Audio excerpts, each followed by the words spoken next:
Hello students, Rohit Shrivastava mathematics classes में आपका स्वागत है। स्टूडेंट्स, पिछली वीडियो में हमने एक्सरसाइज 1.3 के question number 1 and question number 2 को सॉल्व किया था। आज की वीडियो में आगे के क्वेश्चन को सॉल्व करेंगे।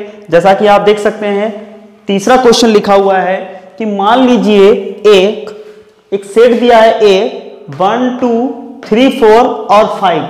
निम्नलिखित में से कौन सा कथन सही नहीं है और क्यों? रीजन बताना है आपको कि कथन सत्य क्यों नहीं है। जैसा कि आपका पहला ऑप्शन है, पहला है कि सेट 3, 4 सबसेट ए। अब देखिए कि जो सेट 3, 4 है वो ए का एक एलिमेंट है, तो सेट 3, 4 बिलोंग्स टू तो ए हो सकता है लेकिन उसका सबसेट नहीं हो सकता है। तो ये जो कथन है वो असत्य है। आप इसमें रीजन क्या लिखेंगे? आपको लिखना है चूंकि सेट 3, 4 बिलोंग्स टू ए, इसलिए सेट 3, 4 सबसेट नहीं है ए का। आप इस प्रकार से लिख सकते हैं। दूसरा है आपका कि सेट 3, 4 बिलोंग्स टू ए। अब देखिए कि सेट 3, 4 समुच्चय 3, 4 ए में बिलोंग्स टू है या नहीं है? बिल्कुल है। तो ये कथन जो है वो सत्य है। आपको रीजन तभी देना है जब कथन सत्य नहीं है। दूसरा है, नेक्स्ट है, अगला क्वेश्चन है सेट 3, 4 सबसेट ए। अब देखिए आप ए के सबसेट निकालिए तो ए के सबसेट में पहले 5 आएगा, फिर 1 आएगा, लेकिन मछली ब्रैकेट के अंदर 2 आएगा। फिर इसको लिखेंगे, मान लीजिए ए है या एक्स है, तो इसका आप सबसेट निकालेंगे तो एक्स को सेट में लिखेंगे, तो वही है, एक्स को सेट में लिखा है तो उसका सबसेट है, बिल्कुल है। तो ये हो गया हमारा सत्य। 4 नंबर है 1 बिलोंग्स टू ए। आप देखिए ए में बिलोंग्स टू है, सत्य है। Next 1 subset A. अब देखिए एक जो है वो सबसेट तो नहीं है, इसका एलिमेंट है। अगर यहां पर मझली ब्रैकेट लगी होती तब इसका सबसेट हो जाता है। ये लिखेंगे चूंकि 1 बिलोंग्स टू ए, इसलिए 1 जो है वो सबसेट नहीं होगा ए का। सबसेट क्या होगा कि यहां पर अगर सेट लगा दें तब उसका सबसेट हो जाएगा। तो ये कथन हो गया हमारा असत्य। अगला है 6 नंबर, सेट मतलब समुच्चय 1, 2, 5 सबसेट है ए का। अब देखिए आप 1, 2, 5 बिल्कुल अलग अलग है। आप अगर इसके उपसमुच्चय निकालेंगे ए के तो 1, 2, 5 भी आएंगे। बिल्कुल सत्य कथन है ये। अगला है हमारा 7 नंबर कि समुच्चय 1, 2, 5 बिलोंग्स टू ए। अब समुच्चय तो बिलोंग नहीं कर रहा है 1, 2, 5, सिर्फ अवयव बिलोंग कर रहे हैं। 1 आ रहा है इसमें, 2 भी आ रहा है, 5 भी आ रहा है, लेकिन यहां समुच्चय लिख दिया, तो ये कथन जो है वो असत्य हो गया। आप इसमें रीजन क्या लिखेंगे? चूंकि 1, 2, 5 बिलोंग्स टू ए तथा सेट 1, 2, 5 जो है वो ए में बिलोंग्स टू नहीं है।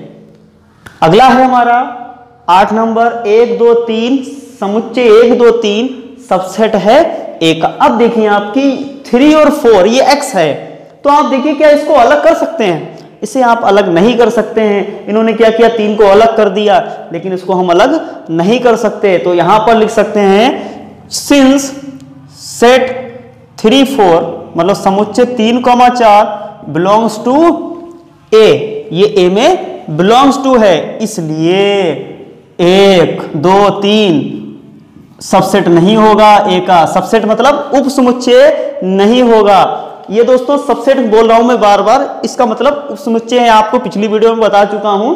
नेक्स्ट है, तो यहां पर आपने ये लिख लीजिए असत्य।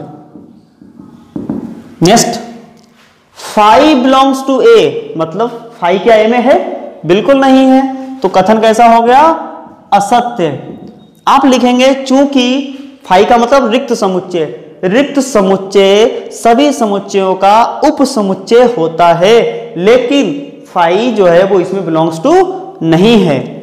अगला है 5 सबसेट है, बिल्कुल सत्य है। आपको बता चुका हूं कि किसी भी समुच्चय का 5 जो है वो उपसमुच्चय होता है, तो 5 उपसमुच्चय है ए का। ये सत्य कथन है।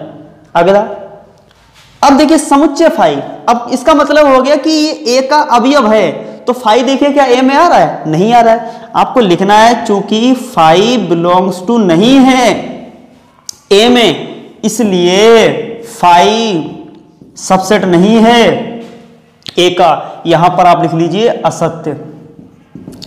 उम्मीद करता हूं तीसरा क्वेश्चन आपको समझ में आया होगा। बढ़ते हैं नेक्स्ट क्वेश्चन की तरफ। फोर्थ क्वेश्चन है हमारा, निम्नलिखित समुच्चयों के सभी उपसमुच्चय लिखिए।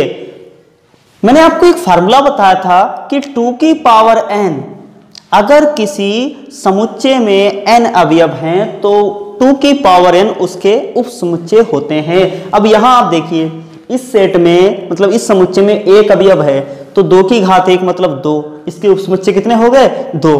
तो लिखेंगे सेट ए के उपसमुच्चय। पहला तो रिक्त समुच्चय होता है क्योंकि रिक्त समुच्चय सभी का उपसमुच्चय होता है, और दूसरा खुद एलिमेंट आ जाएगा। ये 2 हो गए, आंसर हो गया। अगला देखिए आप a, b।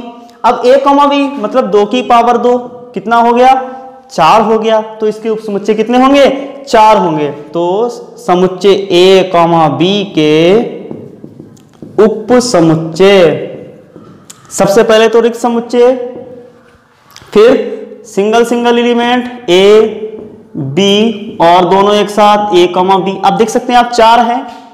तीसरा क्वेश्चन है हमारा 1 2 3। अब देखिए यहां पर 3 अवयव है तो 2 की घात 3 मतलब 8, इसके 8 उपसमुच्चय होंगे। तो 1 2 3 के उपसमुच्चय, पहले तो 5, फिर 1 2 3, 1 2 2 3 3 1 और 1 2 3, तीनों एक साथ आप देख सकते हैं 8 होंगे टोटल। अगला चौथा नंबर है 5। 5 रिक्त समुच्चय, कोई भी अवयव नहीं है, इसका मतलब 2 की घात 0 मतलब 1। तो 5 का उपसमुच्चय 5 होता है। उम्मीद करता हूं फोर्थ क्वेश्चन आपको समझ में आया होगा। आप इसका स्क्रीनशॉट ले लीजिए। बढ़ते हैं नेक्स्ट। पांचवा क्वेश्चन है हमारा PA मतलब घात समुच्चय के कितने अवयव हैं यदि A बराबर 5, मतलब समुच्चय A है उसमें 5 मतलब रिक्त समुच्चय हैं।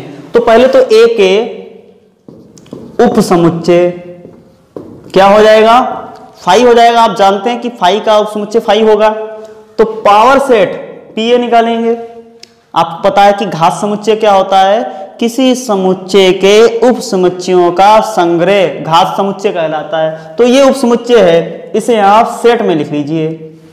तो PA बराबर 5। पूछा क्या है PA के कितने अवयव हैं, तो PA के केवल 1, या मैं कर दीजिए PA में केवल 1 अवयव है। 6 नंबर है निम्नलिखित को अंतराल रूप में लिखना है। आप देख रहे हैं ये समुच्चय निर्माण रूप में लिखा हुआ है। आपको अंतराल पढ़ाए थे हमने, क्लोज्ड और ओपन इंटरवल। आप ध्यान से देखिए यहां पर -4 lesser x laser are equal 6।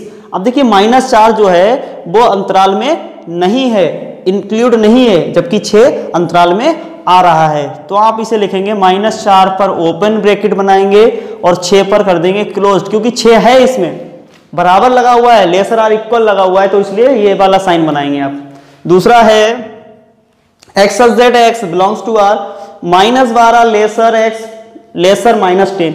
अब दोनों नहीं है, दोनों इंक्लूड नहीं है, ओपन इंटरवल मतलब -12 -10। तीसरा है x x belongs to r 0 से लेकर, देखिए 0 भी है, x लेसर 7। 0 इंक्लूड है, 7 इंक्लूड नहीं है, मतलब 0 पर क्लोज्ड इंटरवल और 7 पर ओपन इंटरवल। नेक्स्ट फोर्थ है x x belongs to r 3 lesser are equal x laser are equal 4। दोनों इंक्लूड हैं, इसका मतलब दोनों पर ओपन इंटरवल बनाएंगे 3, 4।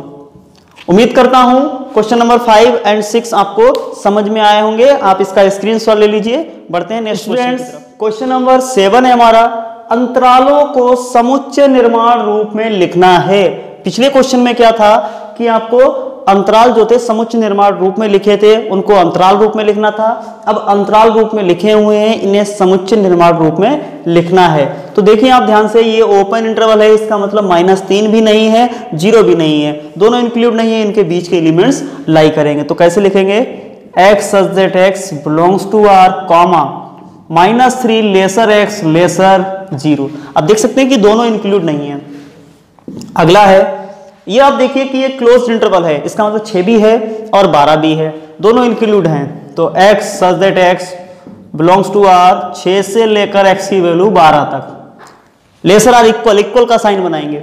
तीसरा है 6 नहीं है, 12 इंक्लूड है, क्या करेंगे आप, x such that x belongs to R, 6 lesser x, क्योंकि 6 इंक्लूड नहीं है जबकि 12 है। चौथा है हमारा -23, 5, इधर क्लोज्ड यहाँ ओपन, तो इसका मतलब -23 है और 5 नहीं है। तो x such that x belongs to R, -23 lesser x laser are equal x lesser 5। उम्मीद करता हूं 7 नंबर आपको समझ में आया होगा। बढ़ते हैं नेक्स्ट क्वेश्चन की तरफ। स्टूडेंट्स, क्वेश्चन नंबर 8 है हमारा, निम्नलिखित में से प्रत्येक के लिए आप कौन सा सार्वत्रिक समुच्चय प्रतिस्थापित करेंगे, मतलब यूनिवर्सल सेट। पहला दिया है समकोण त्रिभुजों का समुच्चय, दूसरा है समद्विबाहु त्रिभुजों का समुच्चय। आपको मैंने बताया था जब सार्वत्रिक समुच्चय की डेफिनेशन पढ़ाई थी, उसमें बताया था कि जो सार्वत्रिक समुच्चय होता है वो एक बेसिक समुच्चय होता है। जैसे मैंने कहा था आपके विद्यालय के छात्र और आपकी कक्षा के छात्र, तो आपकी कक्षा के छात्र आपके विद्यालय में लाई कर रहे हैं तो आपका विद्यालय हो गया सार्वत्रिक समुच्चय। उसी प्रकार से इन दोनों के लिए ये दो सेट हैं, समकोण त्रिभुजों का समुच्चय, समद्विबाहु त्रिभुजों का समुच्चय, इनके लिए यूनिवर्सल सेट क्या होगा। तो हम कह सकते हैं कि दोनों के लिए यूनिवर्सल सेट हो जाएगा, मतलब सार्वत्रिक समुच्चय हो जाएगा सभी त्रिभुजों का समुच्चय। आंसर में आपको लिखना है इसके लिए यू मतलब यूनिवर्सल सेट, सार्वत्रिक समुच्चय, सभी त्रिभुजों का समुच्चय, ये हो जाएगा। इसके लिए दोनों के लिए यूनिवर्सल सेट हो जाएगा, मतलब सार्वत्रिक समुच्चय हो जाएगा। क्वेश्चन नंबर 9 है, समुच्चय ए 1, 3, 5, समुच्चय बी 2, 4, 6, समुच्चय सी 0, 2, 4, 6, 8 प्रदत्त हैं। चूंकि ये क्वेश्चन बड़ा था इसलिए मैंने थोड़ा सा लिखा है, मैं आपको समझा दे रहा हूं। इसमें यह पूछा गया है कि इन तीनों सेटों के लिए, मतलब 3 समुच्चयों के लिए कौन सा सार्वत्रिक समुच्चय होगा। यह बहुविकल्पीय प्रश्न है, 4 आपके सामने विकल्प दिए गए हैं, ये 4 विकल्प हैं आपके सामने। आपको बताना है कि इन तीनों समुच्चयों के लिए कौन सा हमारा सार्वत्रिक समुच्चय है। तो आप देखिए कि 0 सबसे छोटा और सबसे बड़ा क्या है, 8 है। तो 0 और 8 जिस समुच्चय में आपको मिल जाएं, 4 दिए हैं, जिसमें आपको मिल जाए वो हो जाएगा हमारा सार्वत्रिक समुच्चय। तो पहले में देखिए 6 तक है, 8 नहीं है, तो ये तो हो नहीं सकता, रिक्त समुच्चय तो हो नहीं सकता। 4 नंबर में देखिए आप 1 से लेकर 8 तक तो है लेकिन 0 नहीं है। अब तीसरा देखिए आप 0 भी है और 8 तक की संख्याएं भी हैं, ज्यादा हो सकती हैं, तो ये हमारा हो जाएगा तीसरा ऑप्शन सही हो जाएगा।